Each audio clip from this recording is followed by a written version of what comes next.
लीजिए सुनिए सादत हसन मंटो की लिखी कहानी उल्लू का पट्टा, मेरी यानी समीर गोस्वामी की आवाज में। कासिम सुबह 7 बजे लिहाफ से बाहर निकला और गुसल खाने की तरफ चला।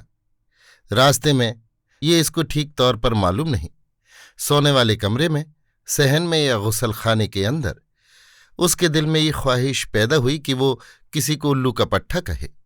बस सिर्फ एक बार गुस्से में या तंजिया अंदाज में किसी को उल्लू का पट्टा कह दे। कासिम के दिल में इससे पहले कई बार बड़ी बड़ी अनोखी ख्वाहिशें पैदा हो चुकी थीं, मगर ये ख्वाहिश सबसे निराली थी। वो बहुत खुश था। रात उसको बड़ी प्यारी नींद आई थी। वो खुद को बहुत तरोताज़ा महसूस कर रहा था। लेकिन फिर ये ख्वाहिश कैसे उसके दिल में दाखिल हो गई।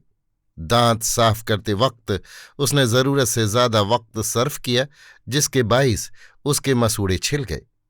दरअसल वो सोचता रहा कि ये अजीब व गरीब ख्वाहिश क्यों पैदा हुई, मगर वो किसी नतीजे पर न पहुंच सका। बीवी से वो बहुत खुश था। उनमें कभी लड़ाई न हुई थी। नौकरों पर भी वो नाराज नहीं था, इसलिए कि गुलाम मोहम्मद और नबी बख्श दोनों खामोशी से काम करने वाले मुस्तैद नौकर थे। मौसम भी निहायत खुशगवार था। फरवरी के सुहाने दिन थे, जिनमें कुंवारपन की ताजगी थी। हवा खुनक और हल्की, दिन छोटे न रात लंबी। नेचर का तवाजुन बिल्कुल ठीक था और कासिम की सेहत भी खूब थी। समझ में नहीं आता था कि किसी को बगैर वजह के उल्लू का पट्टा कहने की ख्वाहिश उसके दिल में क्यों कर पैदा हो गई। कासिम ने अपनी जिंदगी के 28 बरसों में मुतअद्दिद लोगों को उल्लू का पट्टा कहा होगा, और बहुत मुमकिन है कि इससे भी कड़े लफ्ज़ उसने बाज़ मौक़ों पर इस्तेमाल किए हों और गंदी गालियां भी दी हों। मगर उसे अच्छी तरह याद था कि ऐसे मौक़ों पर ख्वाहिश बहुत पहले उसके दिल में पैदा नहीं हुई थी, मगर अब अचानक तौर पर उसने महसूस किया कि वो किसी को उल्लू का पट्टा कहना चाहता है, और ये ख्वाहिश लम्हा ब लम्हा शिद्दत इख्तियार करती चली गई। जैसे उसने अगर किसी को उल्लू का पट्टा न कहा तो बहुत बड़ा हर्ज हो जाएगा। दांत साफ करने के बाद उसने छिले हुए मसूड़ों को अपने कमरे में जाकर आईने में देखा, मगर देर तक उनको देखते रहने से भी वो ख्वाहिश ना दबी जो एकाएक ही उसके दिल में पैदा हो गई थी। कासिम मंतकी किस्म का आदमी था। वो बात के तमाम पहलुओं पर गौर करने का आदी था। आईना मेज पर रखकर वो आराम कुर्सी पर बैठ गया और ठंडे दिमाग से सोचने लगा। मान लिया कि मेरा किसी को उल्लू का पट्टा कहने को जी चाहता है, मगर ये कोई बात तो न हुई। मैं किसी को उल्लू का पट्टा क्यों कहूं? मैं किसी से नाराज भी तो नहीं हूं। ये सोचते सोचते उसकी नज़र सामने दरवाजे के बीच में रखे हुए हुक्के पर पड़ी। एकदम उसके दिल में ये बातें पैदा हुईं। अजीब वाहियात नौकर है। दरवाजे के ऐन बीच में हुक्का टिका दिया है। मैं अभी इस दरवाजे से अंदर आया हूं। अगर ठोकर से भरी हुई चिलम गिर पड़ती तो पाअंदाज, जो कि मूंज का बना हुआ है, जलना शुरू हो जाता, और साथ ही कालीन भी। उसके जी में आई कि गुलाम मोहम्मद को आवाज दे। जब वो भागा हुआ उसके सामने आ जाए तो वो भरे हुए हुक्के की तरफ इशारा करके उससे सिर्फ इतना कहे, तुम निरे उल्लू के पट्टे हो। मगर उसने तअम्मुल किया और सोचा, यूं बिगड़ना अच्छा मालूम नहीं होता। अगर गुलाम मोहम्मद को अब बुलाकर उल्लू का पट्टा कह भी दिया तो वो बात पैदा न होगी, और फिर उस बेचारे का कोई कसूर भी तो नहीं है। मैं दरवाजे के पास बैठकर ही तो हर रोज हुक्का पीता हूं। चुनांचे वो खुशी जो एक लम्हे के लिए कासिम के दिल में पैदा हुई थी कि उसने उल्लू का पट्टा कहने के लिए एक अच्छा मौका तलाश कर लिया, गायब हो गई। दफ्तर के वक्त में अभी काफी देर थी। पूरे 2 घंटे पड़े थे। दरवाजे के पास कुर्सी रखकर कासिम अपने मामूल के मुताबिक बैठ गया और हुक्का नोशी में मसरूफ हो गया। कुछ देर तक वो सोच विचार किए बगैर हुक्के का धुआं पीता रहा और धुएं के इंतशार को देखता रहा। लेकिन जूं ही वो हुक्के को छोड़कर कपड़े तब्दील करने के लिए साथ वाले कमरे में गया तो उसके दिल में वही ख्वाहिश नई ताजगी के साथ पैदा हुई। कासिम घबरा गया। भई हद हो गई। उल्लू का पट्टा! मैं किसी को उल्लू का पट्टा क्यों कहूं? और बाफर्ज मुहाल मैंने किसी को उल्लू का पट्टा कह भी दिया तो क्या होगा? कासिम दिल ही दिल में हंसा। वो सही हो दिमाग का आदमी था। उसे अच्छी तरह मालूम था कि ये ख्वाहिश जो उसके दिल में पैदा हुई है बिल्कुल बेहुदा और बेसरूपा है, लेकिन इसका क्या इलाज था कि दबाने पर वो और भी ज्यादा उभर आती थी। कासिम अच्छी तरह जानता था कि वो बगैर किसी वजह के उल्लू का पट्टा न कहेगा। ख्वाह ये ख्वाहिश सदियों तक उसके दिल में तिल मिलाती रहे। शायद इसी एहसास के बाइस ये ख्वाहिश जो भटकी हुई चमगादड़ की तरह उसके रोशन दिल में चली आई थी, इस कदर तड़प रही थी। पतलून के बटन बंद करते वक्त जब उसने दिमागी परेशानी के बाइस ऊपर का बटन निचले काज में दाखिल कर लिया तो वो झल्ला उठा। भाई होगा, ये क्या बेहूदगी है? दीवानापन नहीं तो और क्या है? उल्लू का पट्टा कहो, उल्लू का पट्टा कहो और ये पतलून के सारे बटन मुझे फिर से बंद करने पड़ेंगे। लिबास पहनकर वो मेज पर आ बैठा। उसकी बीवी ने चाय बनाकर प्याली उसके सामने रख दी और टोस्ट पर मक्खन लगाना शुरू कर दिया। रोजाना मामूल की तरह हर चीज ठीक ठाक थी। टोस्ट इतने अच्छे सेंके हुए थे कि बिस्कुट की तरह कुरकुरे थे और डबल रोटी भी आला किस्म की थी। खमीर में से खुशबू आ रही थी। मक्खन भी साफ था। चाय की केतली बेदाग थी। उसकी हत्थी के एक कोने पर कासिम हर रोज मैल देखा करता था, मगर आज वो धब्बा भी नहीं था। उसने चाय का एक घूंट पिया। उसकी तबीयत खुश हो गई। खालिस दार्जिलिंग की चाय थी, जिसकी महक पानी में भी बरकरार थी। दूध की मिकदार भी सही थी। कासिम ने खुश होकर अपनी बीवी से कहा, आज चाय का रंग बहुत ही प्यारा है और बड़े सलीके से बनाई गई है। बीवी तारीफ सुनकर खुश हुई, मगर उसने मुंह बनाकर एक अदा से कहा, जी हाँ, बस आज इत्तिफाक से अच्छी बन गई है, वरना हर रोज तो आपको नीम घोल के पिलाई जाती है। मुझे सलीका कहाँ आता है? सलीके वालियां तो मुई होटल की छोकरियां हैं, जिनके आप हर वक्त गुन गाया करते हैं। ये तकरीर सुनकर कासिम की तबीयत मुकद्दर हो गई। एक लम्हा के लिए उसके जी में आई कि चाय की प्याली मेज पर उलट दे और वो नीम जो उसने अपने बच्चे की फुंसियां धोने के लिए गुलाम मोहम्मद से मंगवाई थी और सामने बड़े ताकचे में पड़ी थी, घोल कर पी ले, मगर उसने बुर्दबारी से काम लिया। ये औरत मेरी बीवी है, इसमें कोई शक नहीं कि उसकी बात बहुत ही भोंडी है, मगर हिंदुस्तान में सब लड़कियां बीवी बनकर ऐसी भोंडी बातें ही करती हैं, और बीवी बनने से पहले अपने घरों में वो अपनी माँओं से कैसी बातें सुनती हैं। बिल्कुल ऐसी अदना किस्म की बातें, और उसकी वजह सिर्फ ये है कि औरतों को उमूमी जिंदगी में अपनी हैसियत की खबर ही नहीं। मेरी बीवी तो फिर भी गनीमत है, यानी सिर्फ एक अदा के तौर पर ऐसी भोंडी बात कह देती है। उसकी नीयत नेक होती है। बाज औरतों का तो ये शियार होता है कि हर वक्त बकवास करती रहती हैं। ये सोचकर कासिम ने अपनी निगाहें उस ताकचे पर से हटा ली जिसमें नीम के पत्ते धूप में सूख रहे थे, और बात का रुख बदलकर उसने मुस्कुराते हुए कहा, देखो, आज नीम के पानी से बच्चे की टांगें जरूर धो देना। नीम जख्मों के लिए बड़ी अच्छी होती है, और देखो, तुम मौसम्बियों का रस जरूर पिया करो। मैं दफ्तर से लौटते हुए 1 दर्जन और ले आऊंगा। ये रस तुम्हारी सेहत के लिए बहुत जरूरी है। बीबी मुस्कुरा दी। आपको तो हर वक्त बस मेरी ही सेहत का ख्याल रहता है। अच्छी भली तो हूं, खाती हूं, पीती हूं, दौड़ती हूं, भागती हूं।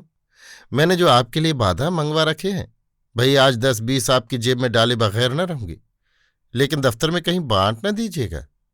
कासिम खुश हो गया कि चलो मौसम्बियों के रस और बादामों ने उसकी बीवी के मुस्नई गुस्से को दूर कर दिया और ये मरहला आसानी से तय हो गया। दरअसल कासिम ऐसे मरहलों को आसानी के साथ इन तरीकों ही से तय किया करता था जो उसने पड़ोस के पुराने शौहरों से सीखे थे, और अपने घर के माहौल के मुताबिक उनमें थोड़ा बहुत रद्दुबदल कर लिया था। चाय से फारिग होकर उसने जेब से सिगरेट निकालकर सुलगाया और उठकर दफ्तर जाने की तैयारी करने ही वाला था कि फिर वही ख्वाहिश नमूदार हो गई। इस मर्तबा उसने सोचा, अगर मैं किसी को उल्लू का पट्टा कह दूं तो क्या हर्ज है।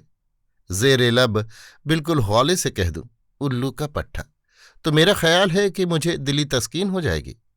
ये ख्वाहिश मेरे सीने में बोझ बनकर बैठ गई है, क्यों ना उसको हल्का कर दूं। दफ्तर में उसको सहन में बच्चे का कमोड नजर आया।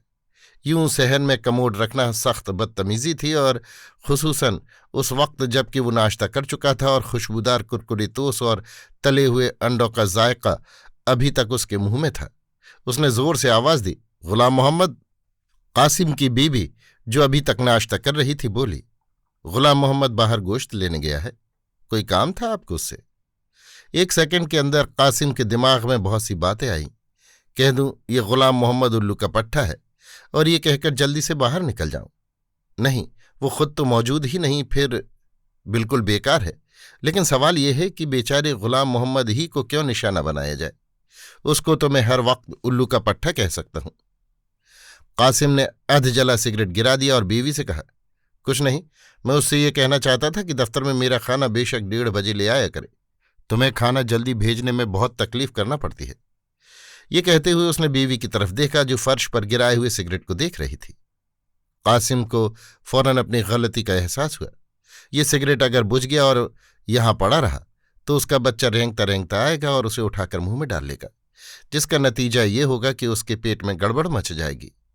कासिम ने सिगरेट का टुकड़ा उठाकर गुसल खाने की मोरी में फेंक दिया। ये भी अच्छा हुआ कि मैंने जज्बात से मगलूब होकर गुलाम मोहम्मद को उल्लू का पट्टा नहीं कह दिया। उससे अगर एक गलती हुई है तो अभी अभी मुझसे भी तो हुई थी, और मैं समझता हूं कि मेरी गलती ज्यादा शदीद थी। कासिम बड़ा सही दिमाग आदमी था। उसे इस बात का एहसास था कि वो सही खुतूत पर गौर व फिक्र करने वाला इंसान है, मगर इस एहसास ने उसके अंदर बरतरी का ख्याल कभी पैदा नहीं किया था। यहां पर फिर उसकी सही दिमागी को दखल था कि वो एहसास बरतरी को अपने अंदर दबा दिया करता था। मोरी में सिगरेट का टुकड़ा फेंकने के बाद उसने बिला जरूरत सहन में टहलना शुरू कर दिया। वो दरअसल कुछ देर के लिए बिल्कुल खाली उज्जेहन हो गया था। उसकी बीवी नाश्ता का आखिरी तोस खा चुकी थी। कासिम को यूं टहलते देखकर वो उसके पास आई और कहने लगी, क्या सोच रहे हैं आप? कासिम चौंक पड़ा। कुछ नहीं, कुछ नहीं। दफ्तर का वक्त हो गया क्या? ये लफ्ज उसकी जबान से निकले और दिमाग में वही उल्लू का पट्टा कहने की ख्वाहिश तड़पने लगी। उसके जी में आई कि बीवी से साफ साफ कह दे कि ये अजीब गरीब ख्वाहिश उसके दिल में पैदा हो गई है जिसका सर है न पैर। बीवी जरूर सुनेगी और ये भी जाहिर है कि उसको बीवी का साथ देना पड़ेगा। चुनांचे यूं हंसी हंसी में उल्लू का पट्टा कहने की ख्वाहिश उसके दिमाग से निकल जाएगी। मगर उसने गौर किया, इसमें कोई शक नहीं कि बीवी हंसेगी और मैं खुद भी हंसूंगा, लेकिन ऐसा न हो कि ये बात मुस्तकिल मजाक बन जाए। ऐसा हो सकता है क्या? जरूर हो जाएगा, और बहुत मुमकिन है कि अंजाम कार नाखुशगवारी पैदा हो। चुनांचे उसने अपनी बीवी से कुछ न कहा और एक लम्हा तक उसकी तरफ यूं ही देखता रहा। बीवी ने बच्चे का कमोड उठाकर कोने में रख दिया और कहा, आज सुबह आपके बरखुरदार ने वो सताया है कि अल्लाह की पनाह। बड़ी मुश्किलों के बाद मैंने उसे कमोड पर बिठाया। उसकी मर्जी ये थी कि बिस्तर ही को खराब करे। आखिर लड़का किसका है? कासिम को इस किस्म की चख पसंद थी। ऐसी बातों में वो तीखे मजाह की झलक देखता था। मुस्कुराकर उसने बीवी से कहा, लड़का मेरा ही है, मगर मैंने तो आज तक कभी बिस्तर खराब नहीं किया। यह आदत उसकी अपनी होगी। बीवी ने उसकी बात का मतलब न समझा। कासिम को मुतलकन अफसोस न हुआ, इसलिए कि ऐसी बातें वो सिर्फ अपने मुंह का जायका दुरुस्त रखने के लिए किया करता था। वो और भी खुश हुआ जब उसकी बीवी ने जवाब न दिया और खामोश हो गई। अच्छा भाई, मैं अब चलता हूं, खुदा हाफिज। ये लफ्ज जो हर रोज उसके मुंह से निकलते थे आज भी अपनी पुरानी आसानी के साथ निकले और कासिम दरवाजा खोलकर बाहर चल दिया। कश्मीरी गेट से निकलकर जब वो निकलसन पार्क के पास से गुजर रहा था तो उसे एक दाढ़ी वाला आदमी नजर आया। एक हाथ में खुली हुई शलवार थामे वो दूसरे हाथ से इस्तिंजा कर रहा था। उसको देखकर कासिम के दिल में फिर उल्लू का पट्टा कहने की ख्वाहिश पैदा हुई। लो भाई, ये आदमी है जिसको उल्लू का पट्टा कह देना चाहिए, यानी जो सही मायनों में उल्लू का पट्टा है। जरा अंदाज मुलाहिजा हो, किस इन्हीं मार्ग से ड्राई क्लीन किए जा रहा है, जैसे कोई बहुत अहम काम सरअंजाम पा रहा है। लानत है। लेकिन कासिम सही दिमाग आदमी था। उसने तजील से काम न लिया और थोड़ी देर तक गौर किया। मैं इस फुटपाथ पर जा रहा हूं और वो दूसरे फुटपाथ पर। अगर मैंने बुलंद आवाज में भी उसको उल्लू का पट्टा कहा तो वो चौंकेगा नहीं, इसलिए कि कमबख्त अपने काम में बहुत बुरी तरह मसरूफ है। चाहिए तो ये कि उसके कान के पास जोर से नारा बुलंद किया जाए और जब वो चौंक उठे तो उसे बड़े शरीफाना तौर पर समझाया जाए, क़िबला आप उल्लू के पट्टे हैं। लेकिन इस तरह भी खातिर ख्वाह नतीजा बरामद न होगा। चुनांचे कासिम ने अपना इरादा तर्क कर दिया। इसी असना में उसके पीछे से एक साइकिल नमूदार हुई। कॉलेज की एक लड़की उस पर सवार थी, इसलिए कि पीछे बस्ता बंधा था। आनन फानन उस लड़की की साड़ी फ्री व्हील के दांतों में फंसी। लड़की ने घबराकर अगले पहिए का ब्रेक दबाया। एकदम साइकिल बेकाबू हुई और एक झटके के साथ लड़की साइकिल समेत सड़क पर गिर पड़ी। कासिम ने आगे बढ़कर लड़की को उठाने में उजलत से काम न लिया, इसलिए कि उसने हादिसा के रद्द अमल पर गौर करना शुरू कर दिया था। मगर जब उसने देखा कि लड़की की साड़ी फ्री व्हील के दांतों ने चबा डाली है और उसका बॉर्डर बुरी तरह उनमें उलझ गया है, तो वो तेजी से आगे बढ़ा।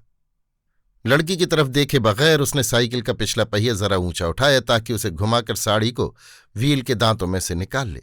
इत्तेफाक ऐसा हुआ कि पहिया घुमाने से साड़ी कुछ इस तरह तारों की लपेट में आई कि इधर पेटीकोट की गिरफ्त से बाहर निकल आई। कासिम बौखला गया। उसकी इस बौखलाहट ने लड़की को बहुत ज्यादा परेशान कर दिया। जोर से उसने साड़ी को अपनी तरफ खींचा। फ्री व्हील के दांतों में एक टुकड़ा अड़ा रह गया और साड़ी बाहर निकल आई। लड़की का रंग लाल हो गया। कासिम की तरफ उसने गजबनाक निगाहों से देखा और भिचे हुए लहजे में कहा, उल्लू का पट्ठा। मुमकिन है कुछ देर लगी हो, मगर कासिम ने ऐसा महसूस किया कि लड़की ने झटपट न जाने अपनी साड़ी को क्या किया और एकदम साइकिल पर सवार होकर ये जा वो जा नजरों से गायब हो गई। कासिम को लड़की की गाली सुनकर बहुत दुख हुआ, खासकर इसलिए कि वो यही गाली खुद किसी को देना चाहता था। मगर वो बहुत सही हुद दिमाग आदमी था। ठंडे दिल से उसने हादसे पर गौर किया और उस लड़की को माफ कर दिया। उसको माफ ही करना पड़ेगा, इसलिए कि इसके सिवा और कोई चारा ही नहीं। औरतों को समझना बहुत मुश्किल काम है, और उन औरतों को समझना तो और भी मुश्किल हो जाता है जो साइकिल पर से गिरी हुई हों। लेकिन मेरी समझ में ये नहीं आता कि उसने अपनी लंबी जुराब में ऊपर रान के पास 3-4 कागज क्यों उड़स रखे थे। अभी आप सुन रहे थे सादत हसन मंटो की लिखी कहानी उल्लू का पट्ठा, मेरी यानी समीर गोस्वामी की आवाज में।